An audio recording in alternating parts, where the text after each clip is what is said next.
Untuk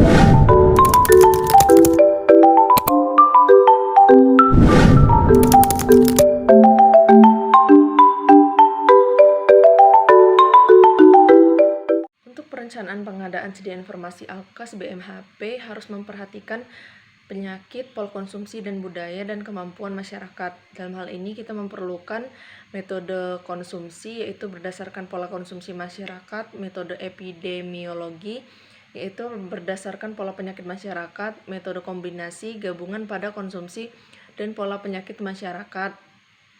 Untuk memudahkan perencanaan ini, obat yang diperlukan dikelompokkan berdasarkan metode FEN dan metode ABC. Metode FEN berdasarkan kepentingan obat seperti vital, esensial, dan non-esensial, sedangkan metode ABC dia berdasarkan perangkat nilai kelompok A, B, dan C. Selanjutnya pengadaan. Pengadaan dilakukan melalui jalur resmi sesuai yang telah ditetapkan di peraturan perundang-undangan. Terdapat beberapa metode. Yang pertama pengadaan jumlah terbatas, yang kedua pengadaan secara spekulatif, yang ketiga pengadaan spekulatif, 4 konsinyasi. Proses pengadaan dilakukan dengan dokumen surat pesanan. Terdapat 3 macam surat pesanan. Yang pertama surat pesanan narkotika, yang kedua surat pesanan psikotropika, yang ketiga surat pesanan reguler. Terima barang atau obat dari PBM. Lalu cek sediaan fisik apakah sudah sesuai dengan faktur. Cek yang dilakukan adalah mengecek jumlah obat, apakah sesuai dengan fisik yang ada, lalu cek tanggal kadaluarsa, nomor batch, dan cek kondisi fisik apakah ada yang rusak. Lalu bila tidak sesuai, kita dapat menukarnya ke PBM tersebut atau distributor. Jika sudah sesuai, faktur diparaf oleh AA atau apoteker, lalu ambil kopian faktur dan berikan faktur asli ke PBF. Selanjutnya input obat ke komputer dan jangan lupa untuk menyesuaikan atau mengupdate harga obat terbaru. Setelah itu, kopian faktur diarsipkan di tempat Yang pertama yaitu obat atau bahan obat harus disimpan dalam wadah asli pabrik. Yang kedua, obat atau bahan obat harus disimpan dengan memperhatikan bentuk sediaan, disusun secara alfabetis pada kondisi yang sesuai sehingga terjamin keamanan dan stabilitasnya.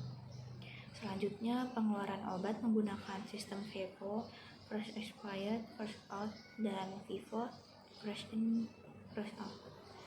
Selanjutnya, jarak gudang dengan lantai minimal 10 cm. Untuk golongan narkotika, psikotropika, dan prekursor farmasi disimpan pada lemari khusus yang khusus narkotik dan psikotropika. Masing-masing penyimpanan tidak boleh digabung dengan barang lain. Selanjutnya, lemari narkotika khusus dibuat dengan bahan tidak mudah diangkat dengan ukuran 40 x 80 x 100 cm dan harus dibuat atau ditanam pada tembok kecuali lemari adalah bagian dari meja resep yang benar. Selanjutnya yang terakhir, lemari narkotika dan psikotropika harus dibuat dengan memiliki 2 pintu. Pemusnahan.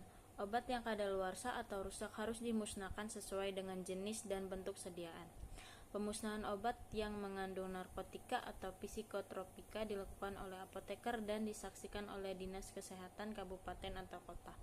Pemusnahan obat narkotika dilakukan oleh apoteker dan disaksikan oleh TTK yang memiliki SIP TTK. Pemusnahan harus dibuktikan dengan berita acara pemusnahan obat.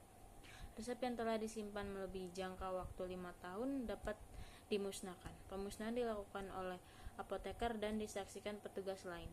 Apotek dengan cara dibakar atau cara pemusnahan lain dan dibuktikan dengan berita acara yang dilaporkan kepada Dinas Kesehatan Kabupaten Kota.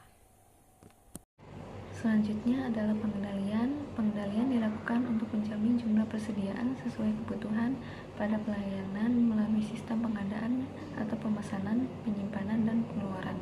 Dokumen yang dibutuhkan dalam pengendalian adalah kartu stok. Kartu stok sekurang-kurangnya memuat nama obat, tanggal kadaluarsa, jumlah pemasukan, jumlah pengeluaran, dan sisa persediaan. Yang terakhir adalah pencatatan dan pelaporan. Pencatatan dan pelaporan dilakukan pada setiap proses pengelolaan sediaan farmasi, Alkes, dan BMHP. Pelaporan dibedakan menjadi dua, yaitu pelaporan internal meliputi laporan keuangan, laporan barang, laporan pajak, dan lainnya. Pelaporan eksternal meliputi pelaporan penggunaan narkotika, psikotropika, dan lainnya.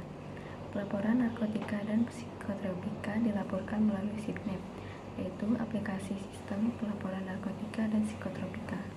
Pelaporan yang dilakukan pada SITNEP dilakukan maksimal tanggal 10 di tiap bulannya.